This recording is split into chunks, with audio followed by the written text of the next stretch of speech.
Hey, good evening, ladies and gentlemen, and welcome to the May 4th, 2015 meeting of the Town of Tonawanda Town Board. At this time, I'd like to call the meeting to order, and I would ask the clerk to please take the roll call.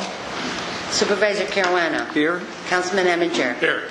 Councilman Kringle. Here. Councilman Barnese. Here. Councilwoman Shamira. Here.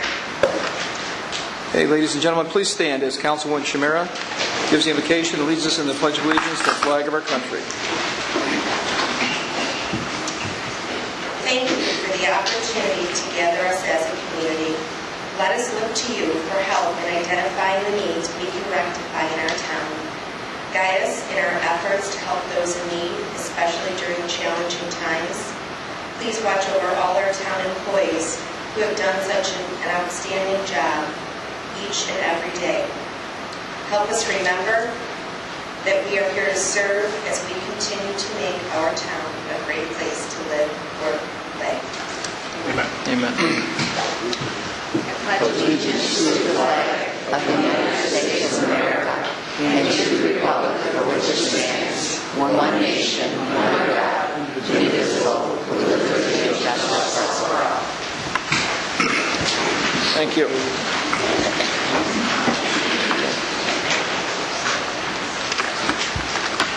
Approve the minutes from the town board meeting held April 2nd, 2015. If no errors or omission to these minutes have been discovered, I declare them as approved as typed and presented. Thank you.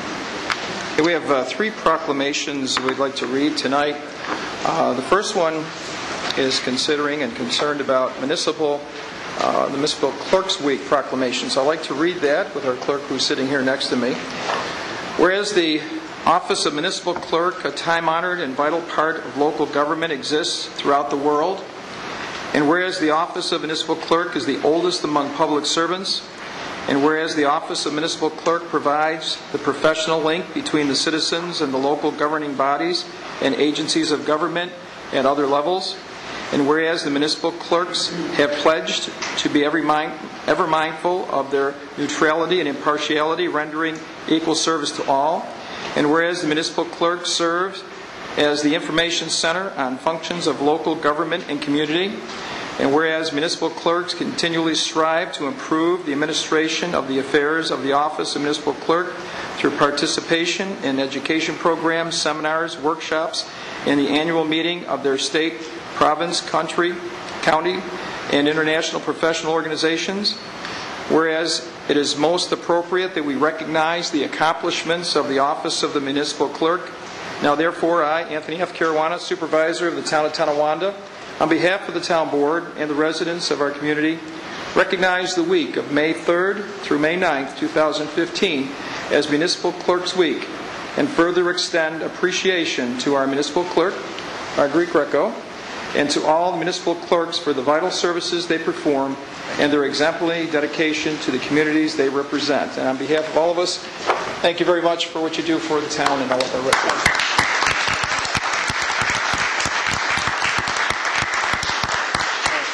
Thank you. Secondly, I have a proclamation for Senior Citizens Month, and we have representatives from that department, Trish Prey and Sandy Prezioso. If they come up front, please.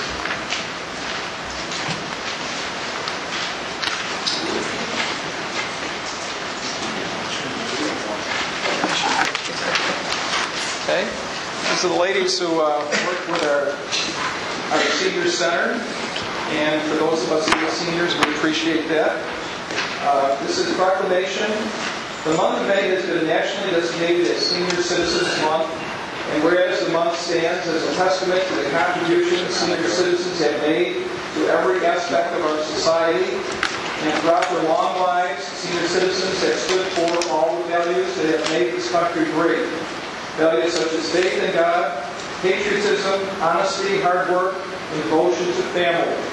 And whereas senior citizens stand out as models for younger generations to follow as they build their own lives and struggle with many of the problems senior citizens once faced and overcame, giving greater and younger Americans a fine example of responsibility, resourcefulness, confidence, and determination. And whereas the town of Tonawanda is blessed to have over 22,000 senior citizens serving as role models to remind us of what the human spirit can accomplish and can contribute to making our town a great place to live, work, and play. And whereas for over 60 years, the town of Tonawanda has provided an outstanding program for our senior citizens to fill their leisure time with education, recreation, culture, and the opportunity to create new friendships. Now, therefore, we, the members of the Town of Tonawanda Town Board, will hereby proclaim the month of May 2015 as the Senior Citizens Month in the Town of Tonawanda, and acknowledge the tremendous spiritual, intellectual, emotional, and physical contributions of our seniors for all the generations within our great town. And we'll be reading this again at the meeting of the seniors in about a week and a half. So on behalf of all of our board members, thank you, ladies, and I'm sure you'll present it to them. Thank you.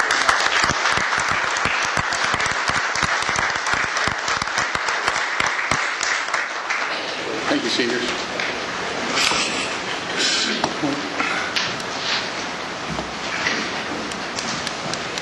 Councilman Craig, you should have taken that for this. And we have one more from our Environmental Commission. We have one proclamation for Arbor Day, and I'll be reading this right now. Whereas Arbor Day emphasizes the beauty of the trees, and Earth Day highlights the importance of conservation, and both focus attention on improving the quality of life.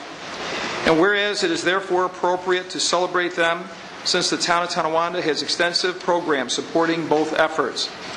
Whereas trees play a major role in the beautification of the environment and also clean the air, moderate temperature, create oxygen, provide habitat for wildlife, and increase property values. And whereas the October 2006 storm caused great damage to our trees and the need to restore the arboreal splendor of the town of Tonawanda is a high priority. And whereas the town has an extensive tree planting program, and the Kenmore Garden Club, the Ken Sheraton Garden Club, and Praxair generously donate trees to our community. And whereas Earth Day has been established to encourage improving the quality of life through the conservation of our natural resources, and the town of Tonawanda carries out comprehensive conservation activities, including its award-winning recycling program and the operation of their water and sewer and water management and treatment plants. Whereas the Kenmore Garden Club, the Ken Sheraton Garden Club, and the Commission for the Conservation of the Environment have joined together to observe the celebration of Arbor Day on May 8, 2015 in the town of Tonawanda. I, Anthony F. Caruana, the town of Tonawanda, and on behalf of the town board and the residents of the community, to hereby proclaim May 8, 2015 to celebrate Arbor Day in the town of Tonawanda, and urge all citizens to support efforts to protect and improve our environment by planting trees and gardens. And signed by Anthony F. Caruana, Supervisor. And I will be presenting this at a ceremony we will have on Sweetbriar Drive at 10 o'clock on Friday morning to the members of this. And we also have our Highway Department is being given by the DEC a 18th year of Tree City USA, and I think it's a 5th year of a growth award on top of that. So it's a great contribution that our Highway Department and our Gardens Club and our Environmental Commission does, and I thank them for that. And there we go.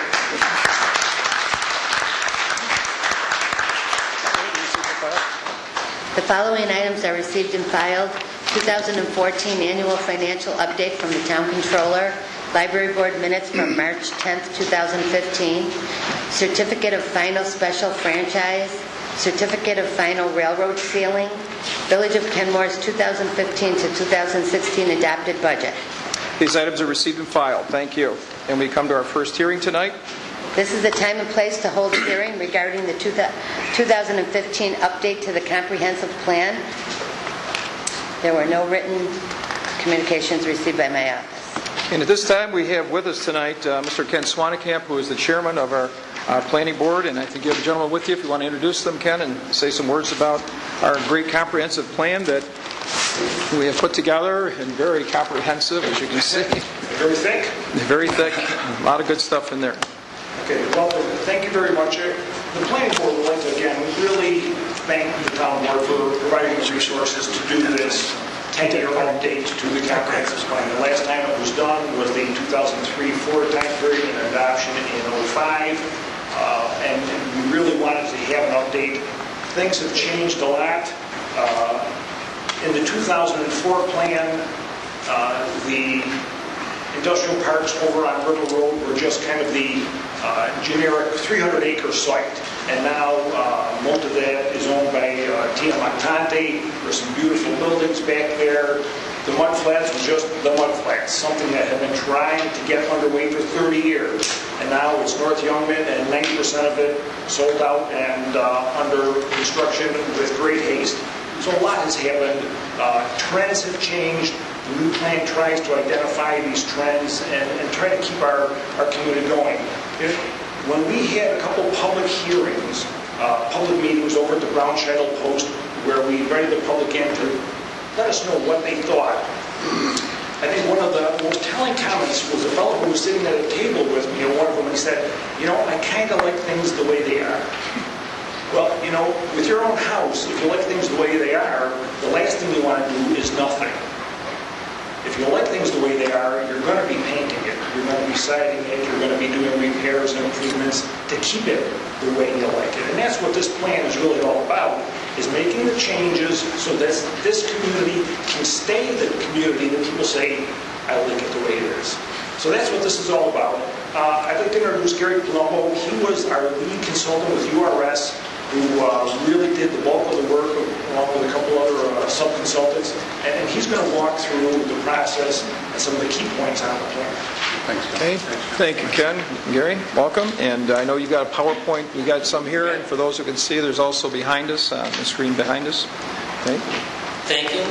Gary Palumbo from URS, now known as AECOM. I want to acknowledge the other consultants on our team, WWS Planning and Board of Strategic Planning. Can you hear in the back? Just move a little closer to the microphone. Or push it. There you go. Yeah, yeah. Okay.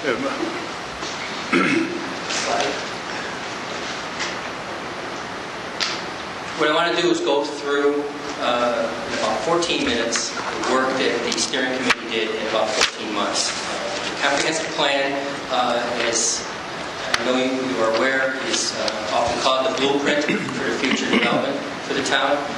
It's the basis for the zoning decisions, and it identifies and prioritizes projects for the next 10 to 15 years. But what's important about the effort that the town is just wrapping up now is that since 2005, as Ken just alluded to, there has been a lot of changes. A lot of other planning efforts have been done, zoning changes, and this plan not only is an update to the comprehensive plan, but it also incorporates all those other planning efforts. So the comprehensive plan is often called a roadmap to the future, but basically what it does is it guides the policies and decisions this board and the planning board and the zoning board of appeals makes in order to keep up with changes in demographic changes and economic issues, keep up with new situations with town infrastructure, including transportation. In this town, a great series of paths. The comprehensive plan helps you lay out and prioritize what you're going to do in the next few years. A little bit of background. The original plan was done in 1955. It was updated in 1960. A quote that I looked at in that plan was that the town boards, this board, were very planning conscious long before they had a planning board. I think that says a lot for Tonawanda. There has been continuous strategic planning efforts, as we mentioned. In 2003, it was a whole new comprehensive plan. It was very well done. It was very thorough. And what we did is another thorough update to that plan. As both Ken and I have said, we incorporated several studies and rezoning actions that you've done since 2005. Now they're all wrapped up in at least by reference, if not specific recommendations, in one document. The steering committee, as I said, started in October of 2013. The bulk of the work was done in just over a year. There were 9 meetings of the steering committee. The steering committee had members of this board. Thank you. The planning board, the school boards were represented, and so were several of the departments. And the department representatives gave us immense help in sorting through all the data and just putting things together. The planning board received updates, several updates over the period. They had an opportunity to review the plan and made a recommendation to this board to adopt it. So in our comprehensive review of the plan, we started with our inventory and analysis and then got to the point where we reviewed the goals and objectives and the vision statement. I'll go through the goals and objectives in a minute. But on the next page, we have what is slide. One long sentence. This is the vision statement. It was rewritten from the last plan. The steering committee spent some time, wanted to get all the key parts in here. And I'll read it because I think it's important. To improve quality of life and create a vibrant and sustainable community in which the environmental, social, economic, built, and human capital collectively make the town one of the most attractive suburbs in Erie County and in New York. This is obtained through strategic improvements to natural resources, neighborhoods and housing, commercial and industrial buildings, and essential infrastructure, services, and amenities. That was sort of the guiding umbrella which the goals and objectives went through. There's 7 sets of goals. There were themes: building sustainable community, stewardship of the environment, how we live, where we work. I'll go through some of the goals. To maintain the safety, high quality of life, public health, and sustainability of our community. To support the preservation of environmental features and continued remediation of former waste sites. To maintain and enhance the vitality of neighborhoods and neighborhood centers and retain a diverse stock of residential properties that meets the needs of all residents. To promote smart, sustainable, and well-planned economic development opportunities. And these goals, along with the ones on the next page, basically set out in a little bit more detail of how the plan is going to reach that vision statement. Just go to the next page. As I said, while we were working on the goals and objectives, we were also looking at the inventory and analysis. We did a total rewrite of that, brought everything up to speed. Some of the key findings that the plan talks about are on this page: the population, land use and zoning, housing, environment, transportation, infrastructure, and community facilities. I'll hit not all of them, but some of the key findings. Population was something that was talked about a lot and was important because between 2000 and 2010, the census showed a 6% decrease. Population projections done by the Greater Buffalo-Niagara Regional Transportation Committee the projections show that decrease, which has been going on for several years, decades, is going to turn around and start to increase. And by 2040, we expect to see an 8.8% increase in the population. Village, town combined to go over 80,000. Some of the other key findings of land use and zoning, it's recognized that the land use pattern in town is fairly set. It's a built-out town, industrial waterfront to the west, primarily residential and commercial to the east, and that this land use pattern works with the zoning. The land use pattern informs the zoning, which is the basis for future decisions. What's happened since 2005 is that the town has looked at some of the zoning districts and corridors and made necessary improvements. Those are outlined in the plan. Housing and neighborhoods. The majority of the housing stock in town is very good, high quality and good condition. Existing housing serves seniors who want to age in place, empty nesters who want to downsize, first-time home buyers who still want to be close to the city but have an affordable home to start their families and young families with children. Existing housing remains desirable with only a 1% vacancy rate in single-family housing. There's a rising demand for larger homes, for growing families, and that can be seen in the trend of many houses being remodeled and expanded, because there just aren't many large homes. Median value for owner-occupied homes in 2012 was $113,000, which is about $10,000 less than the county average of $123,000. The average sale price in 2013 was over $120,000. Economic and business development. There is a diverse workforce, strong workforce in town. The median household income is over $50,000. There are many well-maintained and ongoing viable business properties in town. There's also a stable base, if not a growing base, of major private sector employers. Commercial development is situated, like in many suburbs of this age, in strip commercial patterns, but also in neighborhood nodes. And this plan focused on what we could do to strengthen neighborhoods in nodes. And there are some commercial and industrial properties that are underutilized, and this plan makes recommendations on how to turn that around.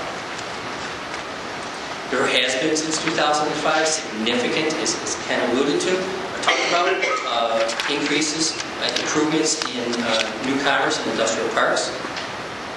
Transportation. Town has access to an excellent surface transportation system. There's good access to public transit. We know that NFTA is studying alternative options to enhance rapid transit. We also know that that is not, it's most likely not going to be like rail in town. Also, transportation, a bike and pedestrian trail network is an important asset in town, and there are projects underway and still in planning that will eliminate some of the gaps.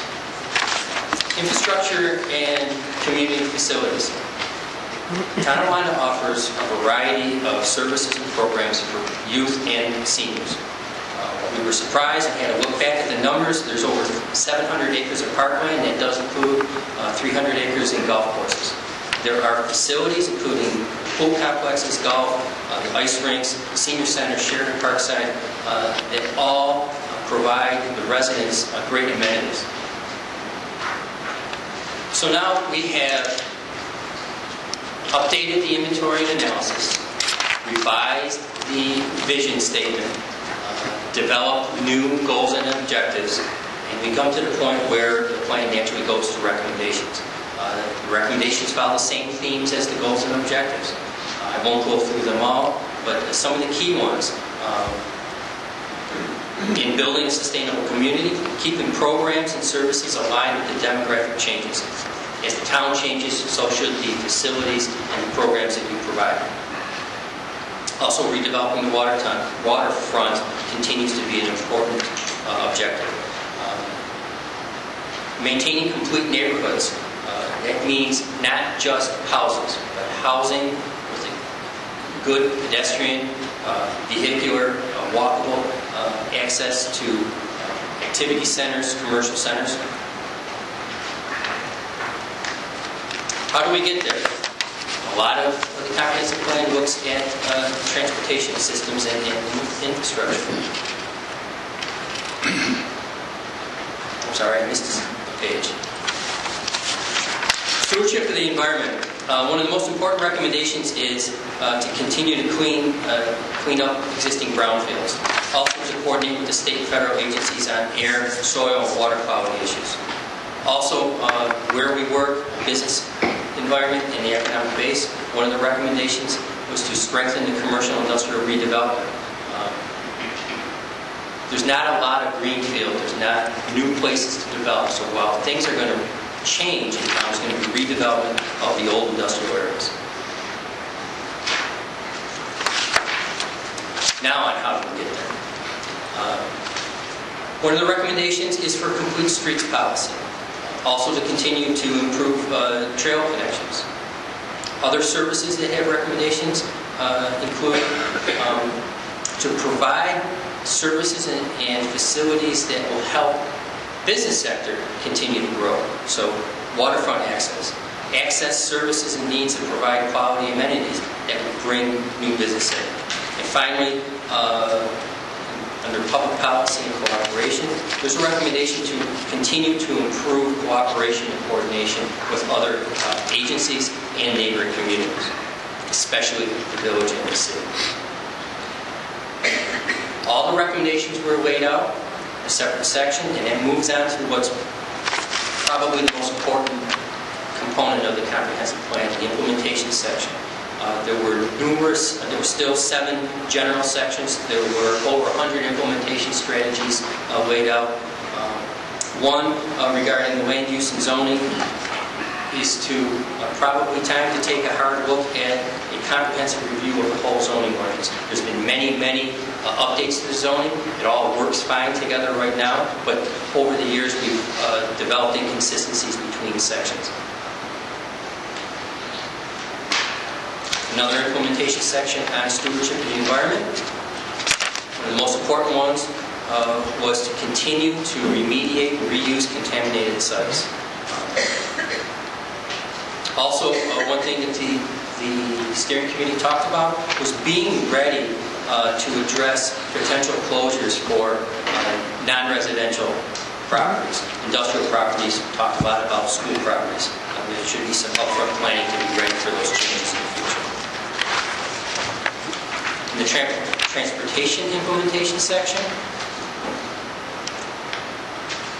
the committee put in the implementation section an action item to implement the River Road Streetscape plan that was just finished last year. Also to develop a comprehensive sidewalk connectivity plan that would identify gaps and necessary upgrades to bring the sidewalk system up to ADA compliance. I believe the next page is the final set of implementation actions related to transportation. As I said in the recommendations, there should be an implementation action to prepare and adopt the streets policy, and also to continue to improve and provide the pedestrian and bicycle accommodations that have changed so much in the last 20 years. The final implementation section was on policies and cooperation. Of course, to collaborate with the school districts and with the village on infrastructure services, fees, and capital improvements, but also to work with the city and the village to establish Delaware Avenue as a main street by encouraging development that brings physical changes and creates an economic development along one area that serves both the village and part of the city. Next steps. As we've been working on the plan, this slide keeps changing. We're now down to the next step. This is the town board's public hearing, and you've had a recommendation from the planning board to adopt. I understand that I know all the secret documentation is ready, and you have a negative declaration in front of you, and the county referral has been done. So with that, I want to say that it's been a pleasure working with the steering committee, with the town on this project. I think we got an awful lot done in a year, and I hope the board approves or adopts the plan and moves forward. Thank you. Thank you, Gary. Yeah. Appreciate it. Thank you. Yes. I'd like to add a few comments. Yes. First of all, I'd like to thank Mr. Palmer. This was an extraordinary large task. I know we were only on this for 10 or so minutes, but this took months. I'd also like to thank Mr. Swanekamp. Without his guidance and leadership for our planning board, I'm not sure where we would be at this point. He has constantly reminded me that the importance of this plan and how the years past it has gone by the wayside, as you can see from 1960. But in 03 when it began to 05, and now we're updating it again. And I think it's quite fitting that we're having this hearing here today when we have these residents that are here concerning zoning issues. And they'll have their time to speak. But just to show the effort that goes into planning, zoning, rezoning, and laying out the blueprint for the town of Tonawanda. We've been probably the most proactive board for planning and development, as you can see by how long it's been left alone in the previous boards. And we take it very seriously. And I think we have a great plan.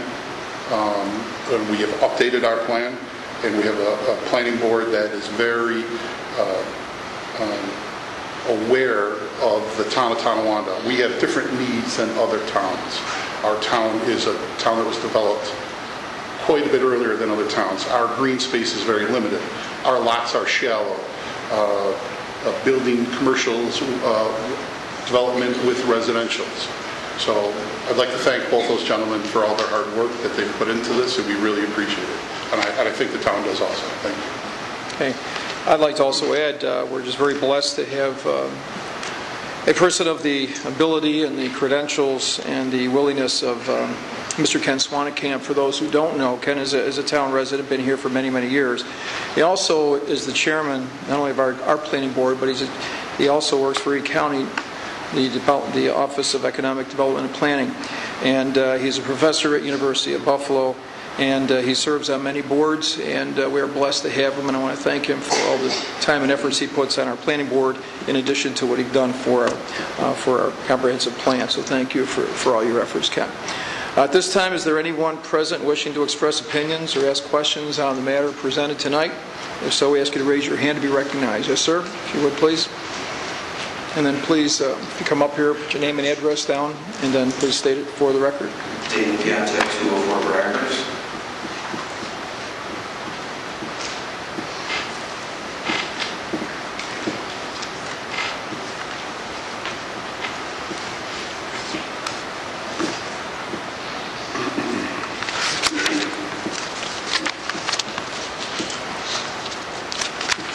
Just a quick question about the plan. It talked a lot about transportation, and that seemed more of a pedestrian and just regular day-to-day people. What was the involvement or thought process behind transportation on a commercial level, whether there's rail or access for cargo to, for economic development, we need to consider that. I didn't see anything about that in the presentation. Just a question about that. Sure. Gary or Ken, either one would like to address that? Yes, we do have. The inventory analysis section does include an explanation of the existing rail facilities in town. We talk a lot about changes in the plan from one plan to the next, and that's why there was in my presentation a lot of talk about trails, pedestrians, but we did not ignore the surface transportation. Improvements to the streets, the thruway, 290 were noted, but there were not a lot of new recommendations for changes to what's there. But it is addressed. Okay, thank you. Anyone else? I saw another hand. Yes, ma'am, if you would please. Up then, please put your name and address down, state it for the record, please.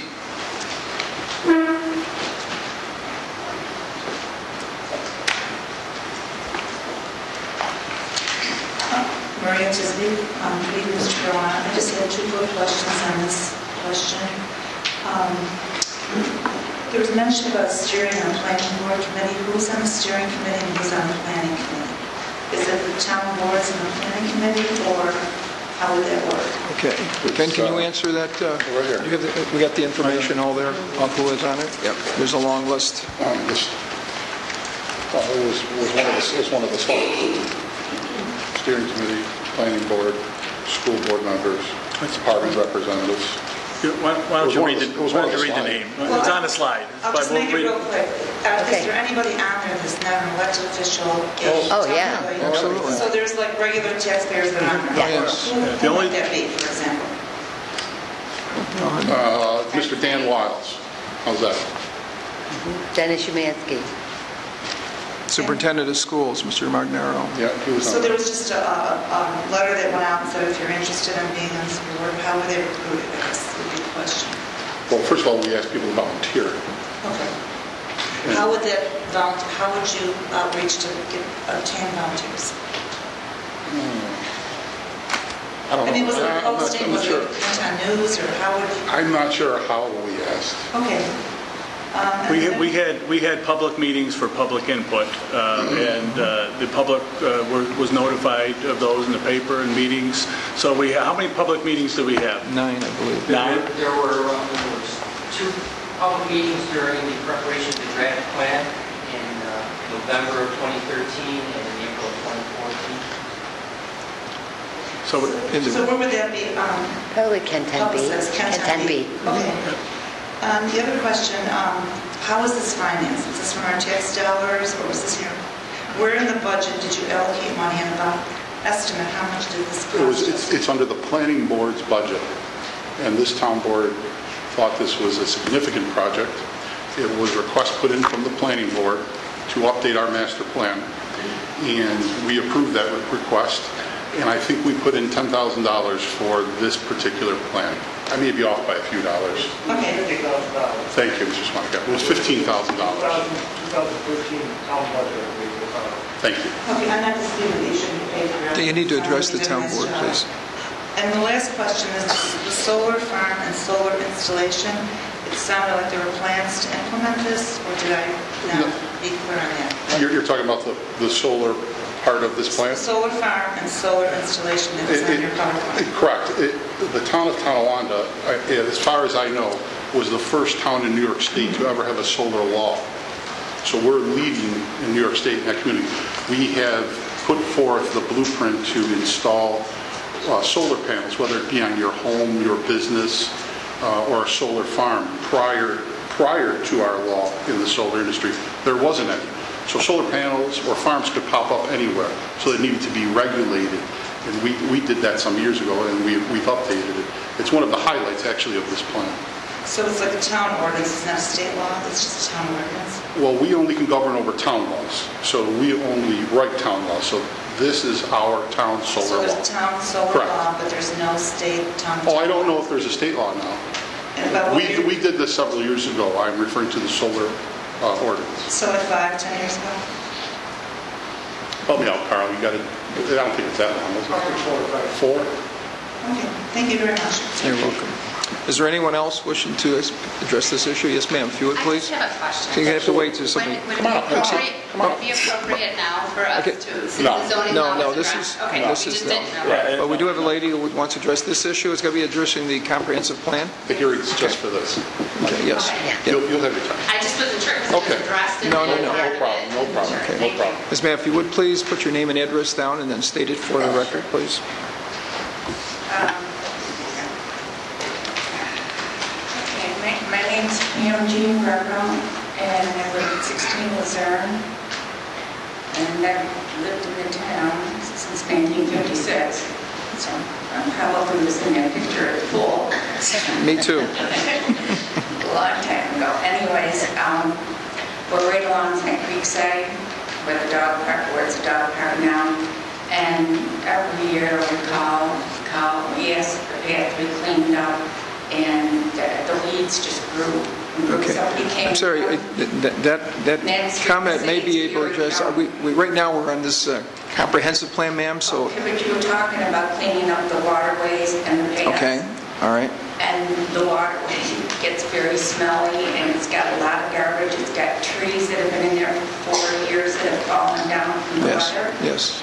And the paths sometimes are impassable. And weeds, when people walk our dogs and everything, there's poison sumac, there's poison ivy, there's everything. So last year, they did come along and come down and left them. Never picked up anything. And now everything's growing back again, and the water's brown and smelly. And people like to kayak and use it, and it's nice to see it being used that way. And instead, it's just becoming a dump, and it's really terrible. And I'd like to see the town use it. And then when we call it, the town says, oh, well, that part's the Erie County. And then Erie County says, well, no, that's the town. And one hand doesn't know what the other hand's doing, and it just gets neglected. So.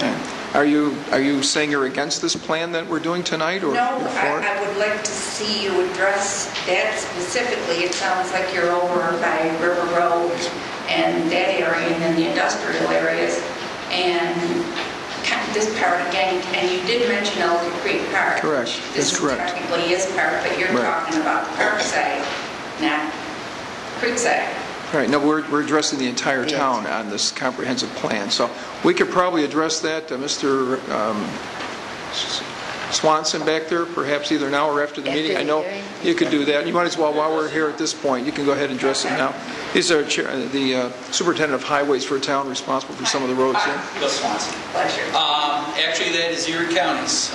Nothing to do with us. It's not in our right of way at all. And we do ask them to Be clean under it up. Erie County Parks, actually.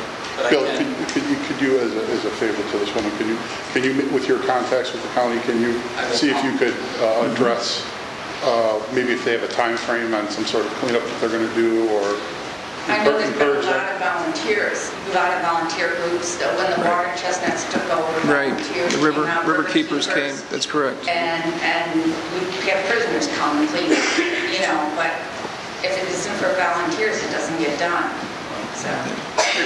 We'll check with Erie County Parks. Actually, I'll stop and see the Thank you. maintenance there. Thank you. Okay, thank you, ma'am. Thank you, Bill. Appreciate your comments.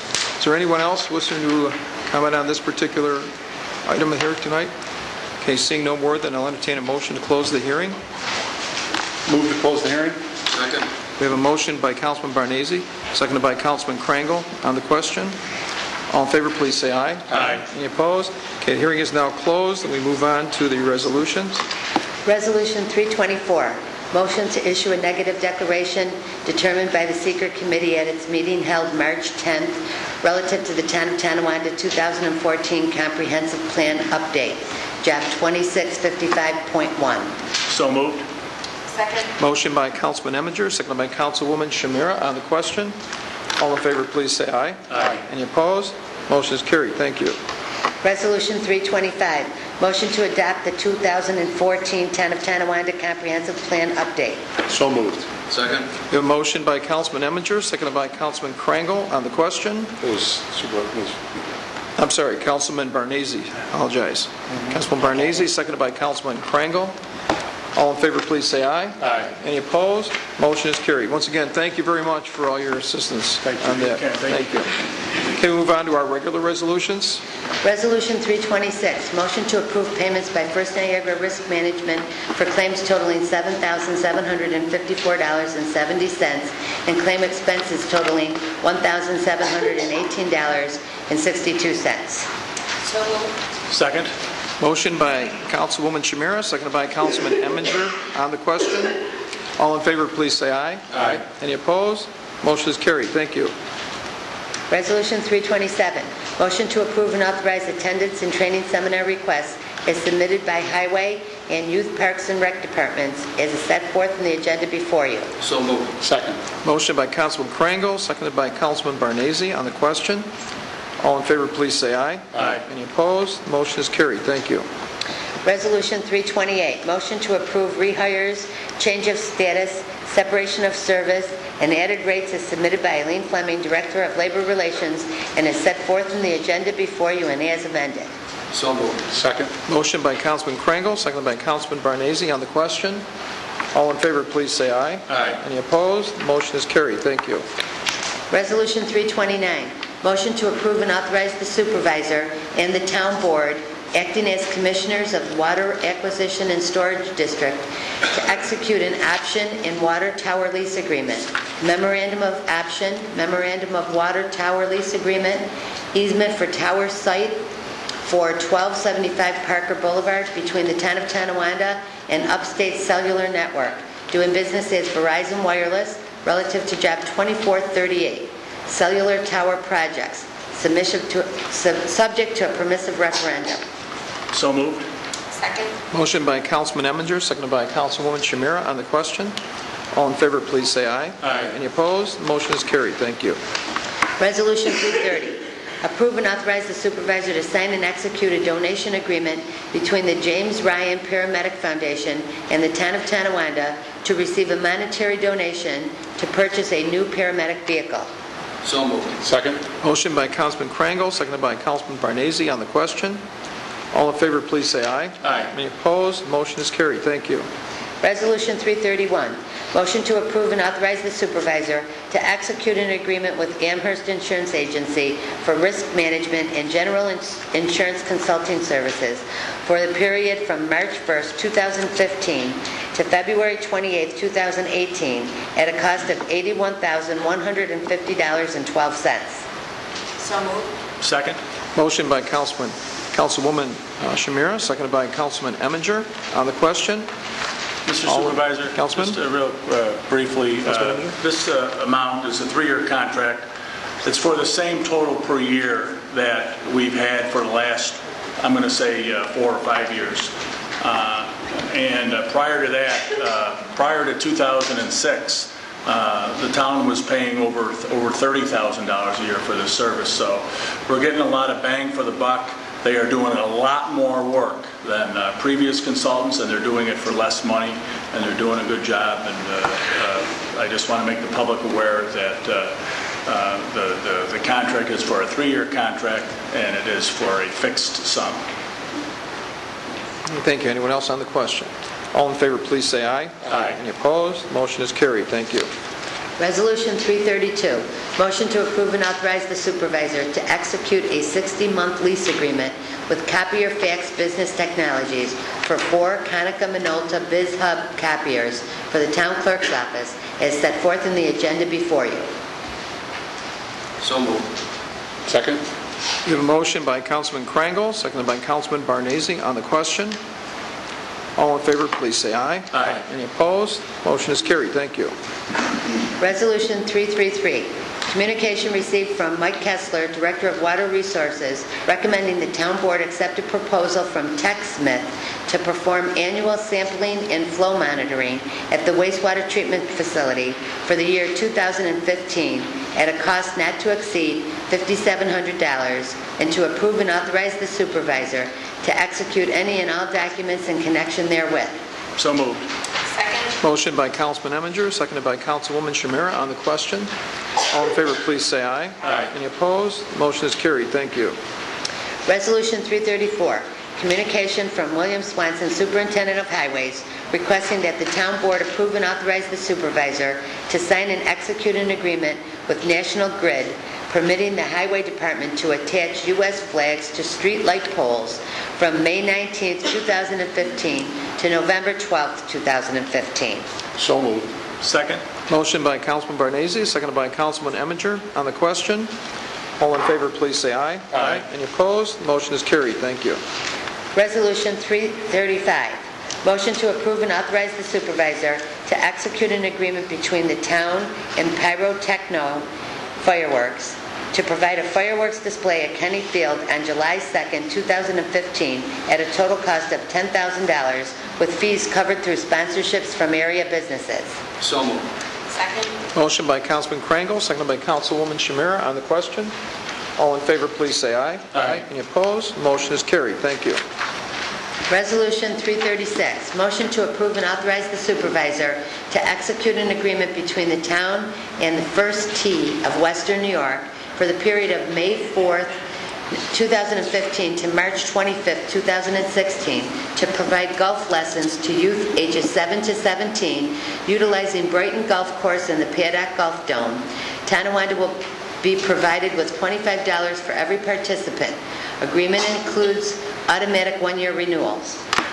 So moved. Second. Motion by Councilman Krangle, seconded by Councilwoman Shamira. On the question, Mr. Supervisor. Councilman Krangle. Just a note for the public and the press, the Town of Tonawanda Youth Parks and Recreation Department is proud to offer this summer golf classes through a partnership with the First Tee program. It's a national organization. We partnered with the Kenton School District back in the fall. It was very successful. The ages are 7 to 17. If you know of any young lady or men that want to golf, learn the game, the skills, it's a great program. We already have registered close to 80 individuals now, and we're looking to grow on this. So it's a great program. Thank you. Anyone else on the motion? All in favor, please say aye. Aye. Any opposed? Motion is carried. Thank you. Resolution 337, communication from Bill Swanson, Highway Superintendent, requesting that the town board authorize the Erie County Department of Health to hold a free rabies vaccination clinic at the Highway Department on September 9th, 2015. So moved. Second. Motion by Councilman Barnese, seconded by Councilman Eminger. On the question, all in favor, please say aye. Aye. Any opposed? Motion is carried. Thank you. Resolution 338, communication received from Jerome Ushold, Chief of Police, requesting permission to utilize Explorers from Explorer Post 1835 to conduct the 2015 dog census in the town of Tonawanda and to contribute funds to the Explorer Post 1835 for such services, as set forth in the agenda before you. So moved. Second. Motion by Councilman Krangle, second by Councilman Barnese on the question. All in favor, please say aye. Aye. Any opposed? Motion is carried. Thank you. Resolution 339, further communication from Jeff Ehlers on behalf of the Kenton Meals on Wheels requesting permission to conduct a barbecue blues and beer event at the Donald Kutzelman Pavilion on Friday, September 4th, 2015, between the hours of 5 p.m. and 9 p.m. This is a fundraising event for the Kenton Meals on Wheels. So moved. Second. Motion by Councilman Krangle, seconded by Councilwoman Shamira on the question. All in favor, please say aye. Aye. Any opposed? Motion is carried. Thank you. Resolution 340, communication from Michael Kessler recommending the low bid of sports court be accepted for job 2939, Maine tennis courts and roller hockey improvements in the amount of $39,877.20, subject to the expiration of the permissive referendum on May 6th, and that the supervisor be authorized to execute any documents in connection therewith. So moved. Second.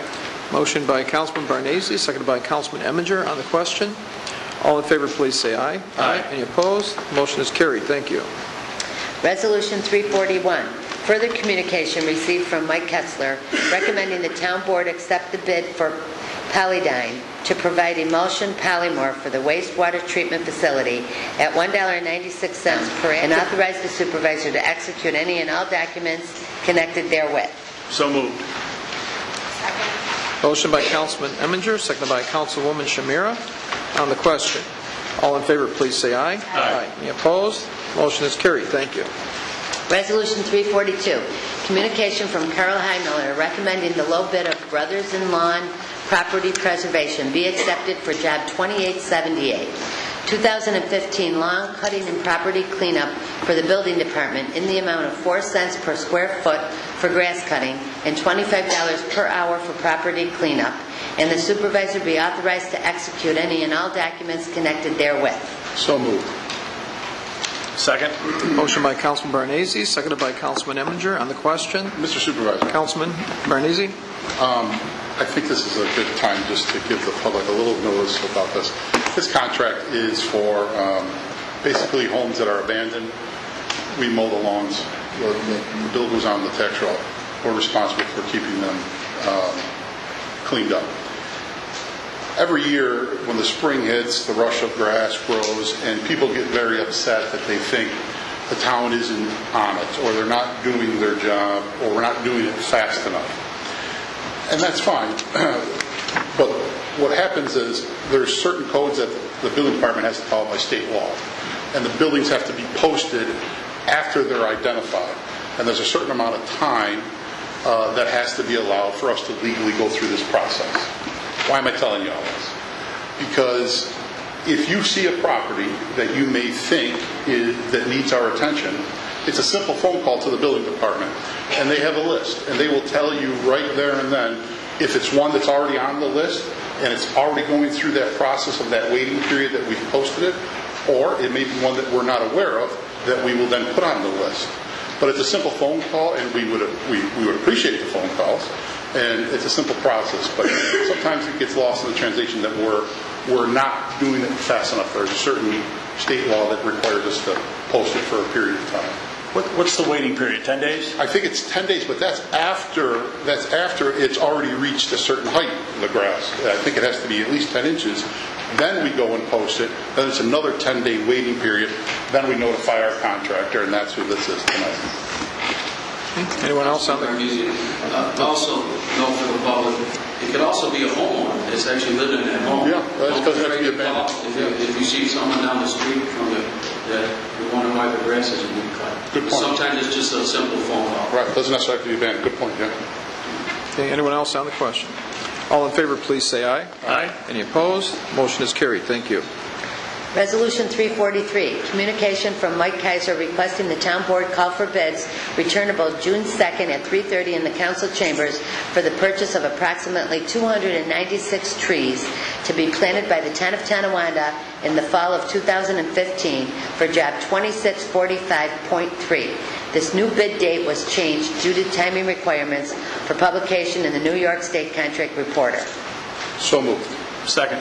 Motion by Councilman Barnese, seconded by Councilman Eminger. On the question, all in favor, please say aye. Aye. Any opposed? Motion is carried. Thank you. Resolution 344, call hearing to be held May 18th at 7:30 in the council chambers of the municipal building to consider the performance standard use permit application of Proline Concrete for a temporary concrete crushing operation located in the performance standards use district at 4111 River Road. So moved. Second. We have a motion by Councilman Barnese, seconded by Councilman Krangle. On the question, all in favor, please say aye. Aye. Any opposed? Motion is carried. Thank you. I don't believe we have any other items for tonight on that. Okay. At this point, does any town board member have item for the public tonight? I believe, do we have a meeting, the run for Friday? Yes, thank you, Mr. Supervisor. The Youth Parks and Recreation Department has a 5K run that's going to be held Friday. You can still register for it at the Aquatic Center. It's a great run, and it's supposed to be nice weather, too. Very wonderful. All right, thank you.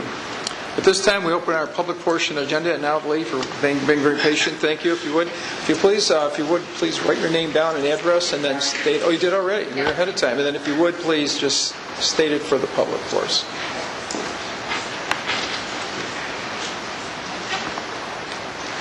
My name is Nadine Ocasio. I'm a resident on Dexter Terrace in the town of Tonawanda. Good evening. For those of you who don't know me, my name is Nadine Ocasio, and I've been serving as the spokesman for the Parkview Concerned residents for the past 2 years. For those of you unfamiliar with Parkview, we're a community that stems from Dexter Terrace down to Ellicott Creek and then up Forbes, so we're in the shape of a triangle at the north end of the town. We have over 600 homes in our area. We have a very active community club. It's probably one of the oldest in the towns. We're still pretty old-fashioned there. We have a directory of neighbors and their phone numbers, and we still put out a newsletter almost every month, every other month. And in addition, I'd like to mention that we also have a very active neighborhood watch as well. So tonight we're here to ask the board for assistance and immediate action. For those of you who are unfamiliar with our situation, although obviously I think that most of you have seen some of the articles in the newspaper, there is a proposed 50-foot structure planned for the sites on Niagara Falls Boulevard that stem from Forbes to Thistle, which is just south of Ellicott Creek. Before I begin, I really want to be clear that there's been no approved plans on these properties, although I've heard there's a new plan that has been submitted to the planning board that seems to be up for a vote on Wednesday. That plan was submitted to the planning board a few weeks ago. I did receive a copy on behalf of the residents on Saturday, but again, there's no approved plan for that site. Although this structure is well within zoning regulations, it was, we believe that the town needs to evaluate what impact this will have on the neighborhoods throughout the town. And it was sort of mentioned in the comprehensive plan today, and I know Mr. Swanekamp had worked on that, and I feel that we've been heard for it even being included in that, and whether it was us or it wasn't us, I felt like our democratic system actually worked, because for 2 years we've been at zoning boards, we've been at planning boards. Mr. Barnese has been a contact for us to help us work. We are simply residents. I'm a teacher. This is not my job. Somehow we all came together because we're passionate about what we're here speaking to you about. We want you to understand that we also know that development in the town is welcome, especially the properties that sit there now. They're dilapidated, they're run down, and we understand that something does need to be done. And we have no issues with the hotel that's currently being proposed there either. Actually, we welcome the hotel as a neighbor. We think the hotel could be the best possible neighbor that we could ask for. Our issue resides in the fact that that is a shallow lot, as Mr. Barnese spoke about. It's only 208 feet in depth. We will have a towering 50-foot building in that lot. and it abuts properties with houses that stand an average of 23 feet tall. Our view will now look something like this.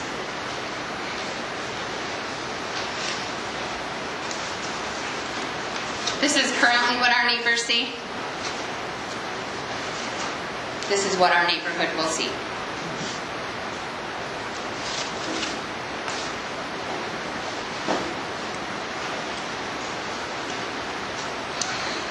We've asked the developer to put film on the windows, and he has rejected that idea. We did that. We didn't want visitors being able to peer into our backyards and into our homes. And we have asked the developer to make the hotel footprint longer. They do have the room to do that, and to reduce the number of floors from 4 to 3. And although there is a room to do it, again, they've rejected that proposal. At first, they told us that the Holiday Inn would not allow them to have a 3-floor building. However, this is obviously not the case. This is a prototype that's found right on the Holiday Inn website. It's a prototype that is now being shown by Holiday Inn as a fast and effective means for putting up one of those hotels. And if you take note, it's a 3-story property. Mr. Battelle would have the opportunity, and the Darien Lake Holding Company would have the opportunity, by extending that footprint, to still have his 84-room hotel. There is room on that property to do so. However, again, it just is a case of money. It's more expensive to build up than it is to build, or it's more expensive to build out than it is to build up. I personally have 2 girls who are 11 and 14, and this is where I get emotional. Because it's their backyard, and it's their pool, and those are the people that will be peering at my girls for years to come. And I understand that I bought a residence that abuts a commercial lot. But if you look at our next drawing, there's nothing in that area. There's nothing in that area that shows that something of that height would be built there. Everything there on the commercial side of that, of Niagara Falls Boulevard, that abuts a residential property is 2, and perhaps there are some 3 stories. There's nothing as high as 4 stories. On the surface, it seems like an issue that should be handled by the planning board or the zoning board, and for 2 years we've worked with both these boards. And while they're both sympathetic to our plight, no laws are being broken here, which is why we're here this evening. We are respectfully asking that the town board implement changes to the current zoning law to provide additional protection for residents from the infringement of commercial development. We ask that until you have time to review this request, hold public hearings, and truly review the impact on our residents and on our neighborhoods, that no structures that abut residential properties be approved above the height of 35 feet, and that experts from the town determine how far from the residential property line would be appropriate to build a structure of this size. We ask this because of what has been done in Amherst. Back in October, the Town Board of Amherst admitted that they made a mistake. By allowing the Hyatt Hotel to go up so close to residential neighborhoods, they realized the impact it had on the people of their town. In turn, in November, they amended their zoning law to protect neighborhoods.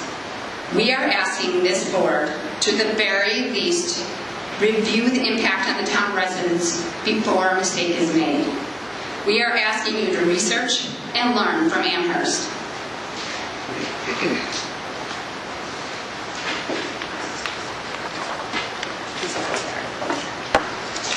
Thank you.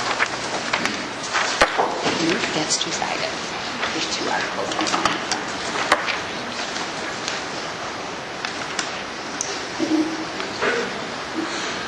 In these articles, it states that Amherst has changed their code to not only limit the height, but to also increase the distance where a commercial property could be built.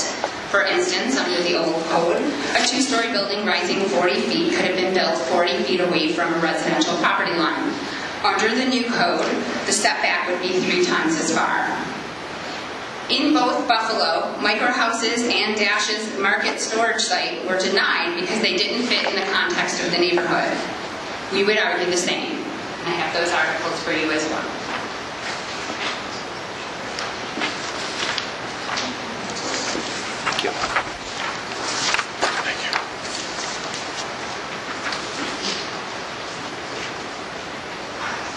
There are no four-story structures in that area, and therefore it wouldn't fit in the context of our neighborhoods. Most structures in the area that abut residential properties, again, are only 2, maybe 3 stories high. And then finally, I'd like to draw your attention to just one last issue with this property. 2 years ago, one of our main requests was that the property would not have a bump out onto Forbes Avenue, which is a residential street. Back in February, we met with the developer regarding landscaping and other aesthetics. The plan we saw still honored this request. 1 week later at the planning board, a new plan had been drawn and had been shown to the planning board with a bump out back on Forbes. The developer explained that the Department of Transportation required that it be on Forbes and that only 1 bump out would be allowed on this property. We would argue and question why.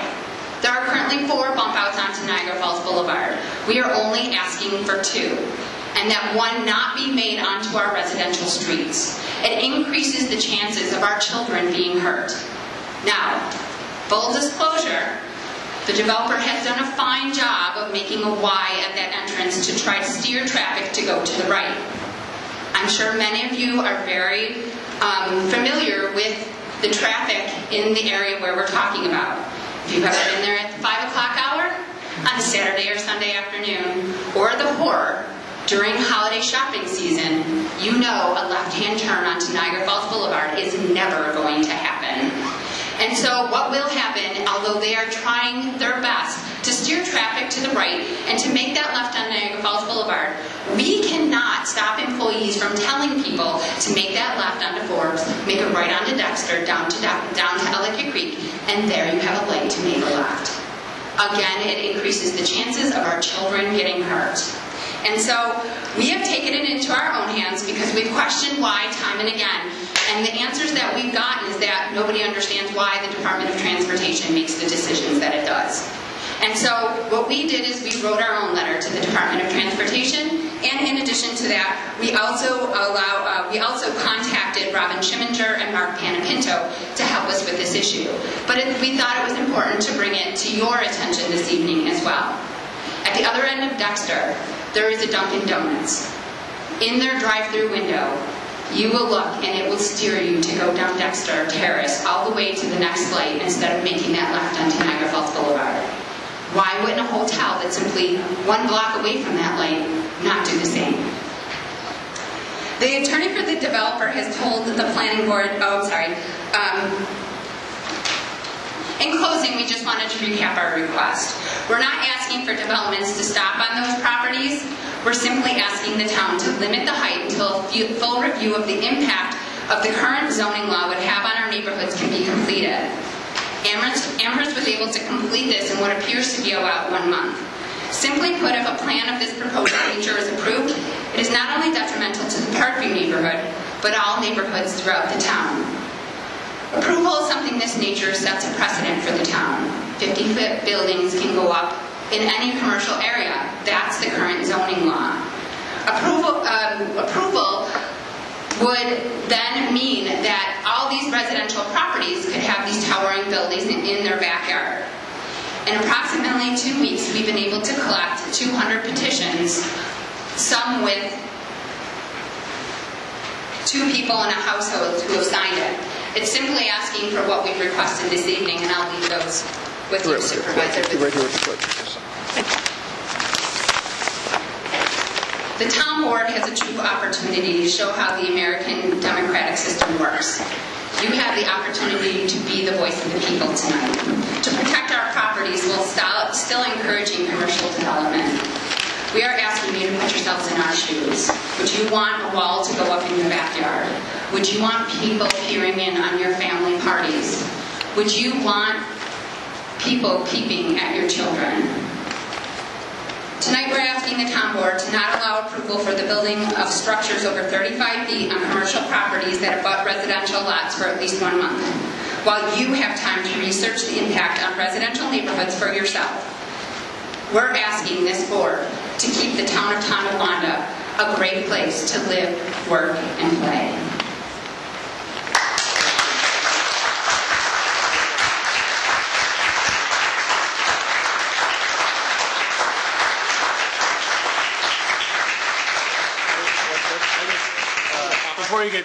I just want to correct one thing that you said, okay?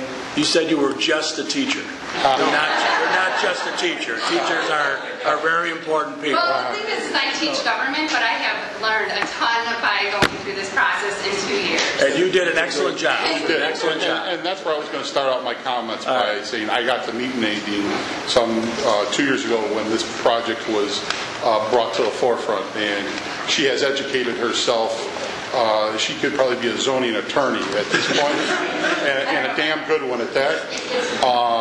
And she has been wonderful to work with in a situation that is upsetting, to say the least. And they have a wonderful community of residents back there, and they're all equally as concerned. And we've been at numerous meetings, and we've had numerous phone calls. Nadine and I have talked hours on the phone about zoning and laws and variances and setbacks, and we've looked at different plans, and we've moved this building back, we've moved this building forward. So there has been a tremendous amount of work that has gone into this project by the residents, by Nadine, by myself, by our building department, our planning, and our zoning board. And there's a lot of issues that we agree on, and there's some that we disagree on. And I'd like to address just a few of them. How's that? Because we could be here all night, Nadine and I had these conversations for hours. One that seemed that you were on quite a bit was that exit, which she referred to as a bump out on the side street. The town fully supported that plan to have both exits on Niagara Falls Boulevard. And the planning board encouraged that plan. As Nadine alluded to, the state kicked it back, which her and I had talked about. I had warned her it was probably coming back. But we encouraged the state to put it in the front. And then there were some fire requirements for that same thing that the state alluded to about getting a fire truck around. But just so you know, the supervisor just called me a few days ago when he referred to Robin Chivinger, supervisor, and talked to Robin about this very issue. And the supervisor called me on my cell phone, and I called Robin's office also. And Robin asked us, he said, would the town support this letter if I wrote it? And I spoke for everyone with the supervisor and said we would support that letter. So Robin's staff would be sending out that letter. Thank you. You're welcome. You're welcome. It's a fair request, and one that we all agree on. Now, whether we're going to get our way or not is another story. Right. And there's surely room on Niagara Falls Boulevard to keep traffic in the front of that building. And I'll give you another example that under the current zoning, this building would have to be built even closer to these residents. But we've given them a special permit to move the building away from the residents, closer to the boulevard. Now, they don't have to do that. We've encouraged that. We've encouraged it. The planning board has encouraged that. I've encouraged it, and the residents encouraged it. And they've been working with this fairly well, I mean, within their limits. Something that has come up repeatedly, and as Nadine brought this photo up, and you guys all look at this photo, a lot of times the heights get referred to as floors. And you can't refer them as floors or stories. You actually have to refer them as total height. While this building is only 3 stories, this building is well over 50 feet to the peak of this right here. That extension up there is larger than a floor. So when you refer to zoning, you have to refer to the peak of the roof, or the top of the roof, or the mechanicals of the roof is where you get into that gray area, I'll call that. Under our current zoning, I'll just reference a few things like that. Under our current zoning, if this was a multi-family dwelling, apartment building, okay, there's no height requirement. You build it as high as you want. So if this was an apartment building, it could be double the size, okay? A one-family home is 35 feet, which Nadine alluded to. There's different zoning. C1 resident, restricted business. Banks, offices, commercial strips, 35 feet. C general business district, which this currently falls under, 45 feet. But the exception of chimneys, towers, mechanical space, permitted to go 60 feet. Need no special permits. That's our current zoning. In the PS standard performance standard district, 80 feet. And it goes on and on. retail highway 75. So as we look through these different zonings on a regular basis, as per our comprehensive plan that was presented to us today, this C General Business District really falls under what I would say as in the medium, in the middle of what these zonings could be, where from not as high as you want to 35 feet. So there's a lot to be considered. Now, we do have several buildings in that town that are much larger than this that butt up to residential homes. I have a list, and I can go through them, but I don't know if that's necessary. But they're quite a bit higher than that. But all the work that Nadine has put into this did not get wasted. Mr. Swanekamp and I have had several conversations. The planning board has several conversations. And there's current discussion still going on about it, whether it does need to be addressed moving forward, whether it doesn't need to be addressed, and what other things do need to be addressed. We've discussed a large amount of screenery, green space, trees, fencing, and we all agree there's not going to be a 60-foot tree put in. We all realize that. There's no 60-foot fence. They're still going to see the building. But I'd like to say that all that work that you've put in and your neighbors have put in did not fall on deaf ears by any means. And I think that will be part of our ongoing comprehensive plan that we will start to address, revisit. Maybe there are changes we need to make. Maybe there is not. I mean, that's an ongoing study that we will still currently look at. But we continue to work with you on this issue. And like I said, there's quite a few concerns that the residents do have that we've tried to address. Now, granted, some of the things that we've asked for or have tried to ask the developer to do, they're not really within our legal rights maybe, but we've encouraged them. We've encouraged them to keep the residents in mind and that these are their homes. And they've been receptive, and there's been some give and take on that part. But the height really hasn't. They have not budged on the height requirement. We've asked them formally, would you go to 3 floors? I shouldn't have said 3 floors. Would you take off a floor? Lower it down. Would you extend it out? Like Nadine has alluded to, there is room to go out. We've asked. I've asked. Carl's asked. The planning board has asked. It's been kicked back to us that no, that they will not.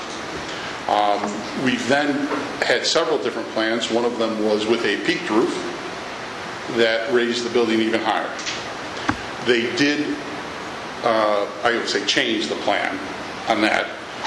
Went to a flat roof in the hope of lowering the actual building height. Did it actually lower the building height? I'm not sure it did. By the time you get mechanicals on it and you get the facade that goes around it, I think the building height is pretty close to what it was. But it was a change that we were hoping for to the best. It's been a long process that we've been working on. And like I told Nadine, there's going to have to be some sort of medium or middle road that we're going to try to find moving forward. There has been no final site plan approved. There is a current plan in front of the planning board as we speak. It is I will say, an updated plan. It's changed a little bit, but it does show the bump out like we discussed and the 4 floors. But it's still being reviewed by the planning board. I'm sure they're going to have further comments to make at this point, and I'd really like to thank you for all your hard work that you've put into this, because it's been extensive. And I actually said to Nadine at one point, when this is all said and done, if she still likes me, I'd love to have her sit on one of our boards, and that's how much she's educated herself and is that well spoken. So thank you, Nadine.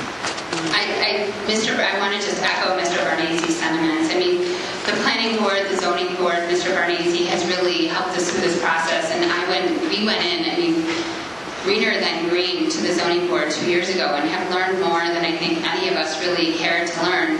But we're here tonight because this is our last stop. And I guess, I didn't sleep last night. I've been so nervous all day because you hold the future of our community in your hands tonight. And you have the opportunity to really do something for residents but you also, we realize, our hope is that tonight we can stop a 50-foot building from going up in our backyard, and we can make it a little bit lower. And that we'll look at Amherst and say, why did they do this, and learn from them, and perhaps get some impact studies from them. I don't know how they share, if they play nice in the sandbox or not. We're just, this is the future of our town. I don't know. We passed out petitions. We went door to door for 2 weeks. This was totally grassroots. I don't know how many of these fine people were here because of the petitions. I don't know yet. So, there are people waiting for your answer and anxiously, and I don't want to put pressure, but obviously we feel the pressure. Mr. Swanekamp has a meeting on Wednesday that, this sort of sits there, but I can't say enough. The town has listened and supported, and they've done. Mr. Swanekamp and I had a very brief conversation prior to this meeting, and they are so sympathetic, but there are no laws being broken. So there's currently, it is out of their hands. Like Mr. Barnese said, they can make suggestions. Nobody has to listen, and then it's just us, the creepy people, staring into our backyard. But so thank you for listening. Let me just ask one question. If you had said if they had reduced it to 3 levels, they would increase it long way. Wouldn't that affect more homes, though, by going long? Ironically, that would affect my home. Okay. Currently, the development stops at the corner of my property. But for my community, I would be, my husband and I have discussed it. The building of that height with 4 floors doesn't mean just because it stops in the corner of my property line that they can't look into my backyard, that they can't look into my girls' windows that are in the back of my house. And what it does mean if we bring it down is that it makes it a little bit more comfortable for all of us. So I guess as a resident that it would most directly affect, I'm here to say that I'd much rather have it longer and lower than I would shorter and higher, because we want some green space too. We want to see the sky. We don't want a wall in our backyards. We don't want people peering in, and that's, we don't want to see faces when we peer out. Okay, thank you. Okay. Yes, ma'am, if you would please. My name is Laura Durkin, and I also live on Dexter Terrace, and I'd like to respond specifically. You need to, please, if you would. And I'd like to respond specifically to that question. Would you state your name and address, please? Laura Durkin, and I'm at 107 Dexter. Okay, thank you. Your question specifically about them expanding the footprint, the last proposal by Mr. Patel and his associates, that piece of property that they were going to not develop in any way, they said they might save it for extra parking, is what we were told for at least 18 months. And then at the last meeting with their newly revised plan, which included the exit onto Forbes, and the dumpster put right behind the fence of homeowners. So all the things we had asked for were taken off the table. And that piece of property that they said they were going to save for possible extra parking, they said that now Mr. Patel was planning to sell that parcel, and that another business would be built there by whoever bought that property. And his representative said that he would assume it would be some type of an office building, and that it would probably be 2 stories, but it could go to 3 or 4, but that would not be up to them because the property would be sold to someone else. Yeah, thank you. Okay. You have another ma'am? Yes, ma'am. 1 second. You can start coming up. She's just finishing her signature.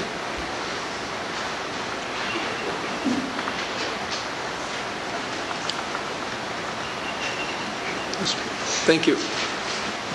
If you would please again, need to, if your name is already written down, just state it for the record. Just state it because it's being recorded. I'm Jean Greco. I live on Luzerne, and I signed the petition because we can empathize with them. Well, first of all, I worked for Holiday Inns and hotels for 20-some years managing them, and I know that they can be built different shapes and levels. And we live right behind Tim Hortons, and It's a low building, but some of the things you didn't mention that you should know is that they put up 31 or 33-foot lights in an area that's very safe. So I don't know why. And my family room is now Rich Stadium. And I mean, it's a joke. I mean, it's literally floodlights. And we've asked them to put up shades. They did. And they just, about 5 months ago, put up new high-efficiency lights. And the shades didn't work, so they said they ordered new ones. Well, we talked to the regional manager, and he says they're on order, but we still don't have them. Now, the other day, and then right next to Tim Hortons, there's a motel that's now, I think, online housing. And 2 days ago, we all had to call the police because they had air hammer. We have pictures of them, air hammer guns that look like AK-8s or shoot pellets. They were shooting at fences and beer cans in the trees. Who was doing the shooting? The tenants of this motel. So, and then there's the dumpster that we've called the police numerous times, 5 o'clock, 5:25, they're emptying it. They're not supposed to empty it before 7 o'clock in the morning. That happens all the time. Then for years, and the town board had given Tim Hortons a guideline, it was supposed to be this, this, and this. Well, none of it was followed. They were supposed to put up a vinyl fence. Well, all of our neighbors all along the street had put up one big fence. So we figured, well, that was good enough. Well, we had food, People's McDonald's bag, coffees, donuts in our yards. So we asked that they put up a fence. They didn't put a vinyl, they put a wood one. They left a space like so between them. So now the weeds get 10 feet high, and the fences are 6 feet high. And then they put up trees. The trees all go on the wires and actually are going over into our trees and our arborvitaes. And I don't even know legally if we're allowed to cut them, and because they could say, well, we're damaging their trees. And actually, they did trim them once, and when they trimmed them, they didn't trim them right, the company they hired. It fell on a transformer, the transformer snapped and burned down our fence. And we missed our garage by this much, took out 3 20-foot arborvitaes that burned to the ground. They also built Tim Hortons in the winter, and we had just moved in like 3 months. We didn't even know it was being built. And our family room had structural cracks that they had to come and replace because they were trying to bulldoze while the ground's frozen. So these are all things you need to know that could happen besides that. And yes, Holiday Inns would be a good neighbor, but there's a whole lot of problems. And rodents and between the fences, we have a possum that lives and goes from house to house. Now, possums are there for one reason, they eat rats and snakes. And just, it's like a buffet for them between the two fences. So and we've tried calling, we've called Tim Hortons over and over and over and begged them. And we've called the police, we've called everybody, and we just don't know what to do. So no matter what height the building is, you're going to have problems. And they just don't want to play nice. And I think if the town zoning, you said they could be 80 feet high, they could be whatever, an apartment building, well then the town needs to look at rezoning when it's backed up to residential housing. Because you can't let our kids out, our animals, if these hard pellets out of these air hammer guns. And you did notify the police when you did that? Yeah, the police came out. They took reports, but I think they went over there, they couldn't find the guns. And so they said they couldn't do anything. Has it happened again?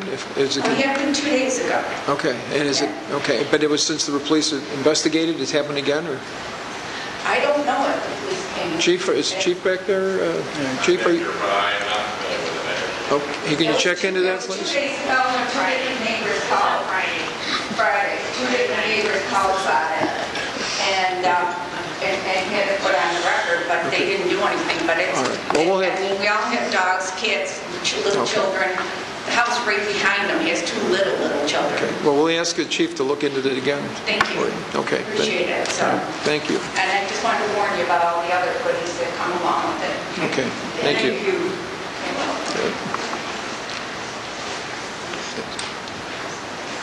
Good evening. Bill Knapp, and I'm at 298 Irving Terrace.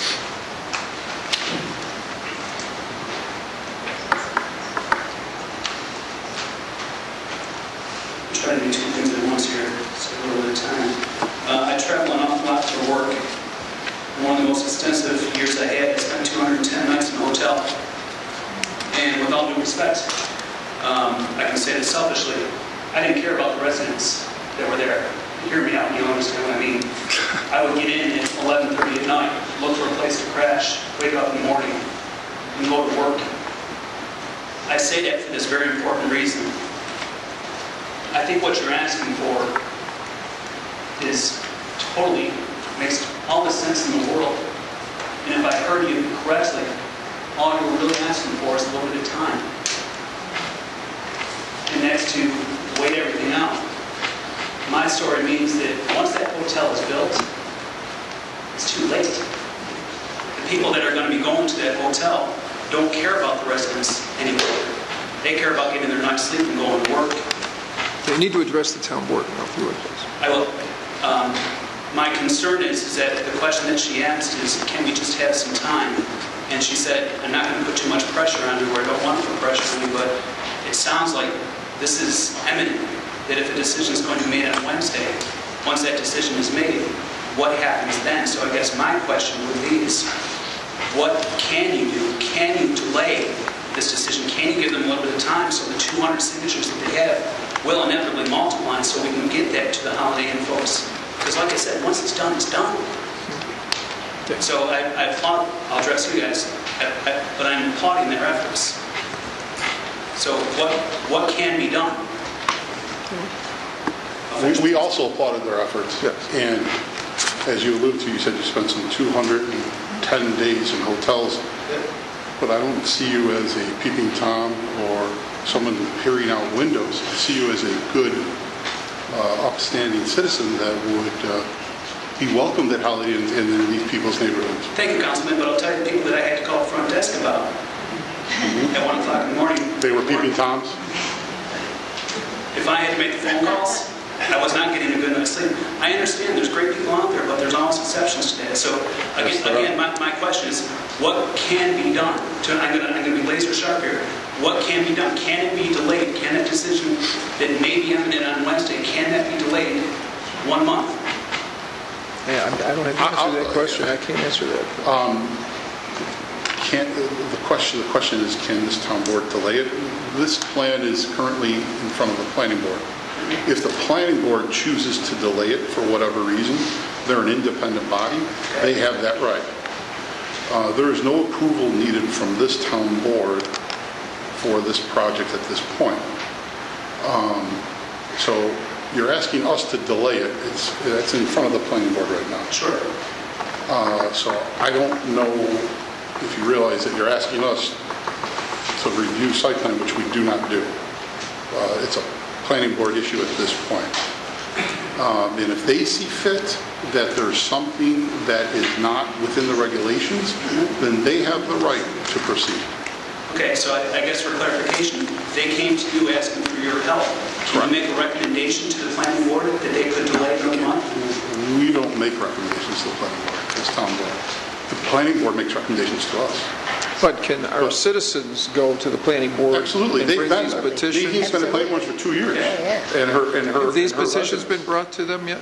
This petition is to review the zoning laws. Correct. Right. Okay. We're asking you to review the zoning laws. The petitions are to review the zoning laws. We're asking you to make a recommendation to the planning board, to be completely clear.